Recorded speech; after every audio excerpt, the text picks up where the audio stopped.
All right, this is another video. It's also the FNT crew that I showed you earlier. So hopefully, this is them arguing about Ahsoka episodes 1 and 2, if I'm not mistaken. Like how it's just spoilers. There's no spoilers in it. When Disney purchased Lucasfilm, now as soon as you saw what they did to the EU, you were done.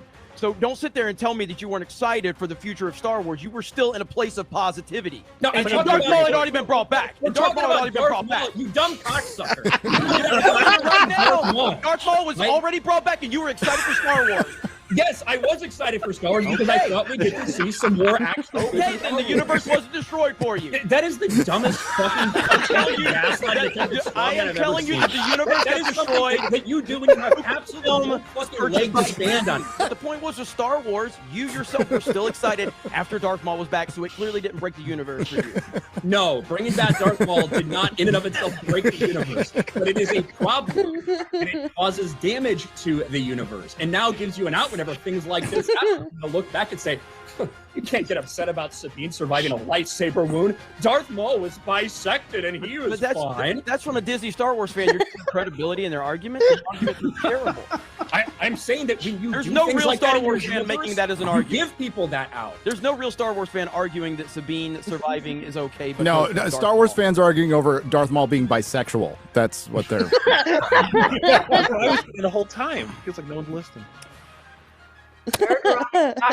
Star Wars is saved, ladies and gentlemen. It finally happened. Saved again. This time. We're back. It's saved. Yeah. Was there a little bit of a lesbian undertone between Ahsoka and Sabine, or was I just willing that to happen? Well, there was only women in the show, so yeah. Yes. Probably. Yeah, it has to be. And it's Disney Star Wars. Personally, what I think, with all of Ahsoka, it seems like there's big gaps where Dave Filoni just felt like his writing was just so fucking incredible that people would connect with these characters that he needed to give it so much room for people to have emotional reactions to it. But since that's not actually there because it's not any good, you're left to kind of fill the void with whatever your thoughts. So you're like, why the fuck are they just sitting here staring at each other on me? Well, they must have fucked or something. Like that's what's happening. They have some unresolved issues from the Clam Wars. Hey! Mostly dead to me. Most of the characters not really interacting that well. Everyone pausing, everyone sort of drifting off into space. Boring seems to be the big takeaway everyone had for this. Yeah. It's just so fucking dead. It's not made for men. It's not made for boys. It's not made for little girls. It's made for fucking middle-aged women by middle-aged women. Oh my gosh. Hey, Sabine, just walk it off, sweetheart. Just walk it off. Just walk it off. Didn't even have a back to tank or anything to try and pretend. I know. There's a little scar. The next day. I don't know how much time passed, but it felt like the next day she was up. One day. It's fine. The thing that bothers me about that premise is it's not a sword, right? If I stick a sword in you, it will take a significant amount of force for me to move it one way or the other and do more damage to you on the inside. A lightsaber, it's not. It's like cutting through you like a hot knife through butter. Yeah. So If you fucking move a little bit this way, that way, it doubles the size of that hole, triples the size. She could have just, when she runs it in, all she had to do is just go. And it was just whoosh. Nobody's ever really gone. Nobody ever dies. I want to know why Snoke wasn't just mad enough to stay alive. I know. He got fucking cut in half. Yes. Darth Maul me. The problem with the show is like Dave Filoni was trying really hard to do the long drawn out setups, like the opening with Ahsoka where it's very Indiana Jones-esque. The opening of Indiana Jones, though, it takes a while to get going, but then after this kind of slow build, it explodes with the big ball, and he's got to run, and all of the traps get shot off, and then he's got to jump across the thing, and then he's running away from the indigenous people, all that stuff, right? That's what you have to do. But in this show, it never gets to that point. It never gets exciting. It just continues to sit and dwell. And how many scenes of Sabine do we have to have her go, I miss Ezra. Where's Space Aladdin? This show was about Sabine, by the way. I would be okay with that if she was in love with him. But the fact that Ezra what is this? In the holocron, you're my sister, is just like... Maybe they just hooked up. That's a retcon right there. No. It's shut the fuck up. Listen, big Rebels fan. They never got together or anything, but Ezra was always like wanting that, and it never really happened. I think it's perfectly believable to think that now that he's gone and after he did all that, she like realizes the feelings like that she actually had. I think that's perfectly fine. I don't think that's a retcon. You want to talk about retcons, there's plenty to talk about in this one. But I feel like you need to watch the show. Well, I mean, there's a lot of conveniently removed men, okay? Because there are male characters that are still alive that just did not show up in these first 3 episodes, including Hera's kid. That was definitely strategic. They really wanted this to be female-centric in the beginning. If the dude's going to come in later, who knows? Yes, that's what happened in Rebels, but they really leaned into the Force as female because they're fulfilling Kathleen Kennedy's promise. If they do break Kanan back and Freddie Prinze Jr. plays him, that'll still be another female character added to the roster. So where were we? Chrissy? Yeah, I don't know if you know this, but Freddie Prinze Jr. has like made fun of has like yelled at fans, made fun of fans, kind of said all kinds of nasty things to fans because they critiqued some of the Star Wars stuff that's been going down since Disney. Oh, recently? Not recently, but he did do it during like Last Jedi, during like Rise of Skywalker. He was celebrating the firing of Gina Carano, which was not only was one of the few characters that was enjoyed in Mandalorian, but Gina Carano seemed to be more right-leaning, and he was celebrating that she got fired because of that. So, and to be fair, I don't know if she is right or left, but she's definitely right of wokeness, if that makes sense. Like, I don't know, I don't care. She happened to like a tweet that was basically saying, "Don't alienate people you disagree with, because that's how we treat them like animals," and kind of brought in an illustration of what happened with the Jews in World War II. Which is not completely unheard of, which is not completely unforeseen. But compare that to what Pedro Pascal did, in which he had a post in which he said, Confederates lost in such and such a year, Nazis lost in such and such a year, Trump supporters lost in such and such a year, and kind of comparing Nazis and the Confederates to Trump supporters and anybody that voted for Trump. So, whereas one was saying, don't alienate people and got fired, the other one was alienating people and they kept him on. So that's why it has a lot of nasty stuff in their mouths. That's kind of stupid. Yeah. Well, no, it's Disney. Yeah, playing sure. politics. So, Mayor, hi. Hello. It's great to be here. I watched the first 2 episodes of the Ahsoka show. I keep wanting to say Ashokin because it was the name of a Girl Scout camp that we went to in upstate New York as kids. The Force is female, but it was not a very good advertisement for female girl bosses, because the scene where, Sabine steals the trinket of secrets, the ball of wonder. The balls. Okay. It's just her and her weird-looking cat. It's not a good advertisement for living alone with a cat.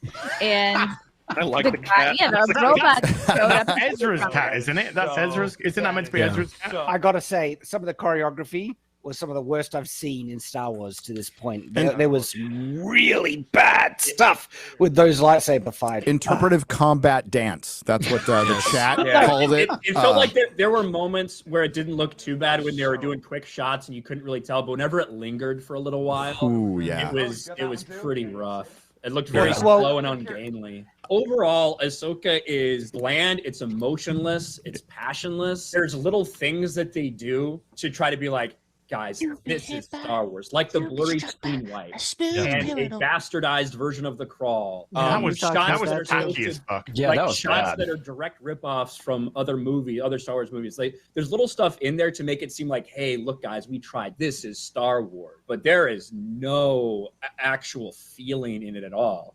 I thought maybe it would be a little bit slow, but maybe they'd at least be introducing people that don't know who the fuck these characters are. But I think even by the end of 2 episodes, the people who didn't know who these characters are still have no idea who they are. No idea. So they didn't make any progression towards that.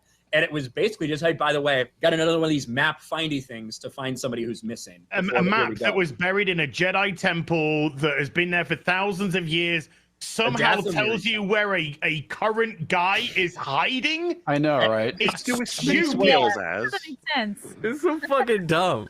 I think the show should have started with essentially a live-action version of the end times of Rebels. I think we should have seen Kanan sacrificing himself. We should have seen Ahsoka fighting off Vader, and we should have been introduced to obviously Sabine, Ezra with Thrawn. Just kind of get first 20 minutes dedicated to that. Then you go 10 years later, however long it's been, because then at least you're giving the audience some sort of background on these characters, because you have to pretty much know the whole of the Clone Wars and all of Rebels at the very least, never mind the couple of episodes that Ahsoka did in Mandalorian, to catch up on exactly who these people are, because I'm with Ryan. If I didn't know who these characters were, if I didn't watch Rebels, I would have no fucking clue what I was watching. Clone Wars didn't get a ton of people watching it. It had a nice little, small audience that loved it. Rebels, even smaller audience. So you're pretending that everybody that's going to watch your top tier show assume they all know this thing that had a very small audience. It's retarded. And it just shows that these people involved with this process know nothing about what they're doing. Don't you love how they like pandering to the prequel fans now? And the very first line of dialogue from The Force Awakens was disrespectful to George Lucas and the prequel fans. This will begin to make things right. You think that was an accident? That was Jar Jar being cute, Yep. And now they're like, oh, we need you. Statement. I know. Begin to make things very wrong. Very, very wrong. Yeah. Now it's 10 years. They've had it for 10 effing years, and they do not know what the hell they're doing. It's been an utter disaster, and this franchise is dead. And as I said in the other live stream, it's like the corpse is gone to the mortician. They've embalmed it. They've painted it up to look nice for this open casket funeral, but it's still a fucking corpse. Nerderotic.com. Please subscribe. I can't really disagree with anything they said because it's pretty much on point. And that's stuff I think me and you talked about in our review, was that it is so, you got to go through so much stuff in order to understand anything, and they really didn't help you at all in the first two episodes. They kind of just assumed that you were just like knowing the characters. And granted, to some extent that could be useful. However, these were things that were not that very mainstream. No. So I mean, it would have been good to have a recap, and even in Star Wars. Go ahead. Like Star Wars Rebels was on Disney XD. Yeah. That's like what, Disney's third channel? Yeah, that's the background channel. Because it's Disney, then they got like Disney West to California people, and they got Disney Junior, and then they got Disney XD. Yeah. And Disney XD is more of like cartoons and stuff. Yeah, and it's not really, I don't know. I don't think any of them are really that popular anymore, but I don't remember. No. I don't remember. I would think Disney Channel and Disney Junior were probably way more popular than Disney XD, as that was more so them trying to get the teenager sort of channel, kind of competing with like Nickelodeon and stuff like that, and it didn't really work out that well from what I can best gather. Well, they did put Phineas and Ferb on there. Yeah, after they were probably losing some stuff in that. Because like Phineas and Ferb, I believe, was on Disney Channel, and then they moved to Disney XD, so that way they probably get more watch hours on that. Probably. So, I don't know, but if I had to guess, this is part of the. I think this might be part of the reason why everything sucks. And he makes a good point. Like they've had that too. They've had this for, I think, over 10, maybe almost 10 years. And what have they done with it? I wouldn't say zilch. I'd probably say -5. They destroyed the property that they had. And it's like taking 5 steps backwards and no steps forward. It's like trying to take 5 steps backwards and trying to say, hey, we're going to start moving forward now. And nobody trusts you. All right, time to move forward. You've run it into the ground. And even if from what I've heard, Andor is probably pretty good. It's I like don't know. it's but like Joe Biden falling on stairs. He ain't coming back up. He's just gonna keep falling. well, the weird thing was he fell up. It's one of those things where whether you like these guys or not, they still make good points. Yeah. So, and I don't know if you agree with them or disagree with them, but I can't say I disagree with any of them at all. I think most of their points are pretty good. Which ones would you disagree with if you? I disagree with none of them.